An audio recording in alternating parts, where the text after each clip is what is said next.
Shalom Bapak Ibu, saudara-saudari, selamat datang ke channel Pemuridan Asas Iman Kristian. Nama saya Marcus. Sebelum kita menghabiskan kira-kira 15 ke 20 minit untuk sama-sama belajar topik menghadapi keraguan di dalam iman, ya, saya pimpin kita di dalam doa. Bapa di syurga, terima kasih Tuhan kerana Engkau telah mempertemukan kami di dalam channel ini ya Tuhan. Ianya bukan satu kebetulan tetapi kehendak-Mu ya Bapa. Saya berdoa mohon pengurapan Roh Kudus-Mu, pimpinan Roh Kudus-Mu Tuhan, agar kami lebih memahami topik yang kami pelajari pada hari ini untuk iman kami terus berakar, bertumbuh dan berbuah di dalam Engkau Tuhan, agar kami menjadi garam-Mu dan juga terang-Mu di dunia ini. Di dalam nama Tuhan Yesus Kristus kami sudah pun berdoa dan mengucapkan syukur. Haleluya. Amin. Selamat datang sekali lagi Bapak Ibu di mana saja anda berada. Di Malaysia, Brunei, Indonesia, Singapura dan di seluruh dunia ya. Topik kita kali ini adalah menghadapi keraguan di dalam iman. Apakah itu keraguan di dalam iman ya? Keraguan ini adalah perasaan ataupun emosi yang menunjukkan bahawa kita tidak pasti. Ya, jadi bila kita keraguan dalam iman ini maksudnya kita tidak pasti sama ada apa yang kita baca, firman Tuhan yang kita baca, yang kita renungkan ya adalah benar ataupun kita tidak pasti, kita ragu-ragu tentang janji Tuhan. Apabila kita berdoa, kita ragu-ragu sama ada Allah mendengar doa kita ataupun akan menjawab doa kita. Ini maksudnya adalah perasaan ragu-ragu ataupun tidak percaya ya terhadap firman Tuhan dan janji-janji Tuhan ya dan sebagainya. Dan yang kedua, kita berasa bimbang dalam mempercayai janji Tuhan ya. Kita khawatir ya apa yang akan berlaku dan sebagainya.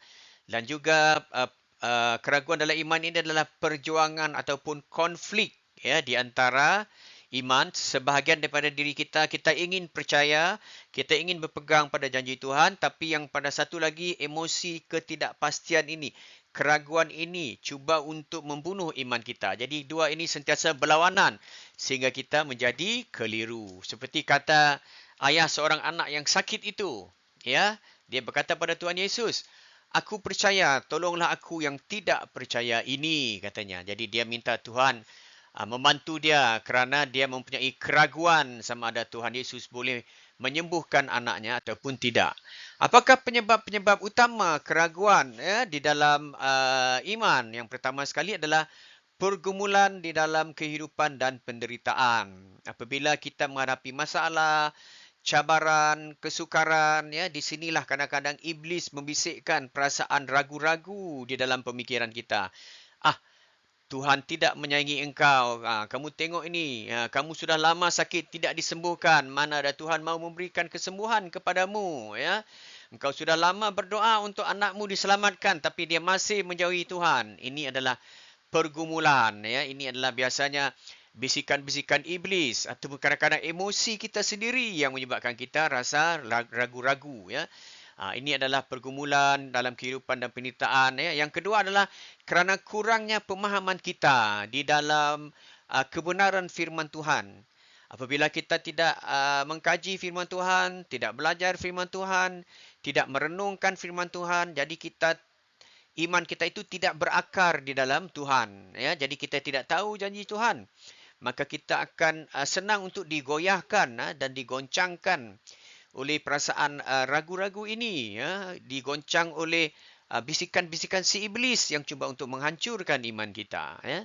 Yang ketiga, seperti yang saya katakan tadi, serangan daripada si iblis yang menanamkan keraguan ya, di dalam diri kita. Si iblis ini biasanya dia memberi bisikan ataupun pemikiran ya, di dalam otak kita yang menyebabkan kita meragukan Tuhan, meragukan jawapan doa, meragukan bahkan keselamatan kita sendiri ya di dalam Tuhan ya. Apakah benar kita diselamatkan oleh iman ya? Apakah benar perbuatan baik kita tidak dapat menyelamatkan kita? Jadi ini bisikan-bisikan iblis. Dan yang seterusnya adalah keraguan dalam iman ini timbul daripada pengaruh dunia ya, sebab orang dunia ramai tidak percaya pada Tuhan. Mungkin dia kata, kenapalah kamu perlu berdoa? Ya, cuba kamu tengok, kamu berdoa pun lama-lama masih juga lagi ya masalah kamu itu tidak selesai.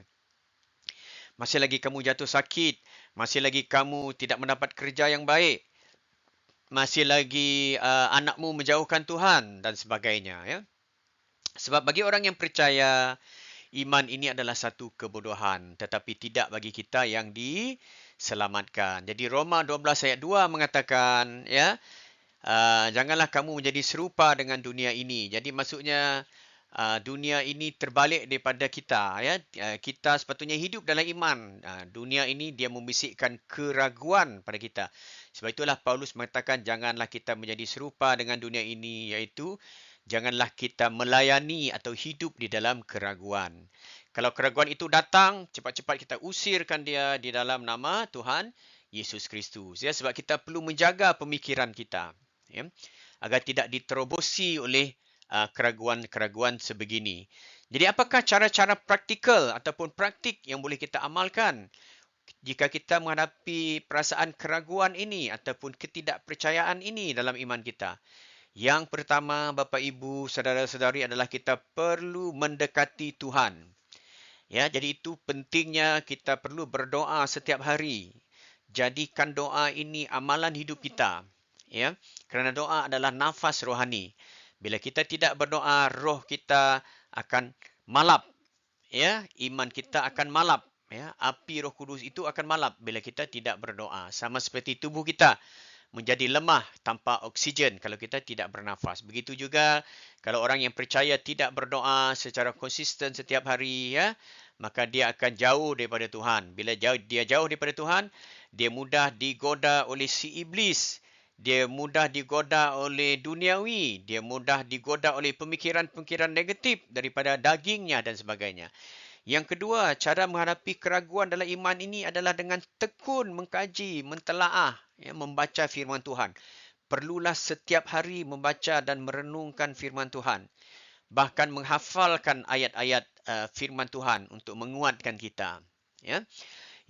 Yang seterusnya, cara menghadapi keraguan di dalam iman adalah dengan kita membiarkan hidup kita dipimpin oleh Roh Kudus dalam setiap perkara yang kita lakukan, tak kira kecil ataupun besar, ya. Doa kita sepatutnya setiap hari adalah, Tuhan, pimpinlah langkahku, ya, bantulah aku, berikanlah aku hikmat dan kebijaksanaan dalam segala keputusan yang aku buat pada hari ini. Dalam nama Yesus, amin. Itu maksudnya kita berserah. Ya, sebelum kita melakukan satu keputusan yang penting, kita berserah kepada Tuhan, ya. Dan yang seterusnya, cara menghadapi keraguan dalam iman adalah dengan kita bersekutu dengan orang-orang yang percaya, ya, di dalam gereja, persekutuan doa, ya, persekutuan hari Minggu, ya, membaca firman Tuhan, memuji Tuhan, berdoa bersama-sama. Dan yang seterusnya adalah selain daripada mencari doa Tuhan dalam doa dan firman-Nya, mengandalkan Roh Kudus dan bersekutu dengan orang percaya, kita juga perlu memegang janji Tuhan, ya, perlu memegang janji Tuhan dengan teguh. Sebab kita percaya Tuhan kita tidak berbohong, ya. Janji Tuhan dalam kitab Yeremia 29, apabila kamu mencari aku, kamu akan menemui aku. Apabila kamu menanyakan aku dengan segenap hati. Jadi sebab itulah kita perlu mendekati Tuhan setiap hari agar keraguan ini dapat kita hilangkan. Tokoh-tokoh di dalam Alkitab juga pernah berasa ragu, ya, kerana mereka pun manusia seperti kita. Contohnya Abraham yang ragu-ragu akan janji keturunannya kerana dia melihat dia dan Sarah adalah tua. Musa ragu-ragu apabila Allah menyuruh dia untuk berhadapan dengan Firaun dan minta Firaun membebaskan orang Israel. Dia kata, saya ini tidak tahu apa yang perlu dikatakan. Saya orang biasa saja. Macam mana saya boleh menghadap Raja Mesir yang begitu berkuasa, katanya. Elia ketakutan dan putus asa walaupun sudah melihat banyak mujizat dan campur tangan Tuhan dalam pelayanannya. Ya. Thomas, pengikut Tuhan Yesus sendiri, ya, telah melihat Tuhan Yesus banyak melakukan mujizat, tapi masih juga tidak percaya, ya, sampailah Tuhan Yesus menunjukkan dirinya kepadanya dan menyuruh dia mencucukkan jarinya di dalam paku di tangan Tuhan Yesus Kristus, ya, lubang paku di tangan Tuhan Yesus Kristus, ya. Jadi Yohanes 20:29 mengatakan, berbahagialah mereka yang tidak melihat namun percaya. Ini adalah kata Tuhan Yesus kepada orang yang tidak melihat dia seperti Thomas, tetapi tidak ragu-ragu dan percaya kepadanya. Jadi Bapak Ibu ya, kita terus setia dan teguh di dalam iman kita ya. Iman yang bertumbuh mengalahkan keraguan. Iman datang dari mendengar firman Tuhan. Sebab itulah pentingnya kita sebagai orang yang percaya, seperti saya katakan tadi ya, sentiasa membaca dan merenungkan firman Tuhan setiap hari, sentiasa pergi ke gereja ya, mendengar khotbah-khotbah pada hari Ahad ya. Sebab bila kita mendengar firman Tuhan ini dari pembacaan kita, daripada khotbah, daripada media sosial seperti ini ya, maka iman kita akan dibangkitkan untuk kita melawan keraguan itu ya. Yang kedua, kita perlu menanamkan satu mentaliti pemikiran bahawa saya tetap percaya walaupun ianya belum terjadi. Sebab inilah yang dinamakan sebagai iman. Iman adalah percaya kepada sesuatu yang belum terjadi, ya. Jadi tetap berpegang teguh kepada janji Tuhan. Klaim janji Tuhan itu, ya. Tuhan, Engkau mengatakan bahawa oleh bilur-bilurmu aku akan disembuhkan. Haleluya Tuhan. Terima kasih Tuhan. Aku percaya Engkau sudah menyembuhkan aku. Itu maksudnya kita percaya walaupun kita belum melihat, ya.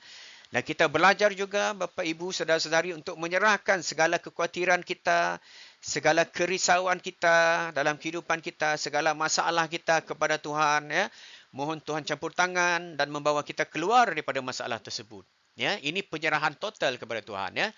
Dan kita terus berdoa, terus membaca firman Tuhan, terus percaya walaupun belum melihat ya. Ini adalah sikap bersabar dan bertekun seperti kata Yesaya 40 dan 31 ya.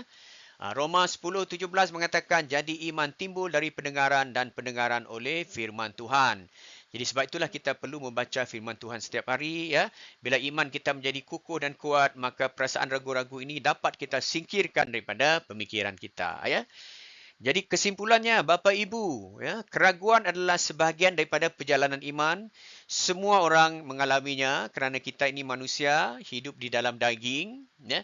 Banyak tentangan iman, banyak tentangan yang menyebabkan kita rasa ragu-ragu. Ini adalah sesuatu yang biasa. Ya. Yang penting adalah kita perlu berteguh di dalam doa kita, di dalam pembacaan firman kita. Ya. Kita meminta diri kita dibimbing oleh Roh Kudus. Dan kita sentiasa membangunkan iman kita. Ya.